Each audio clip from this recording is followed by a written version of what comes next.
कुठे रे बाळांनो साप? अच्छा इथे आहे का?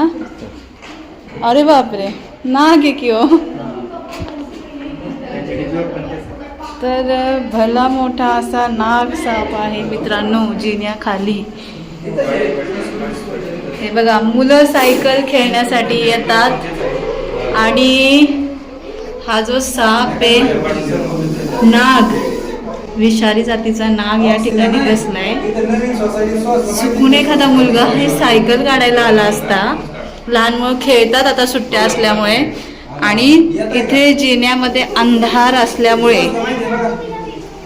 जर एखाद्या मुलाचा पाय त्याच्यावर नकळत पडला असता तर हा विषारी साप चावू शकत होता.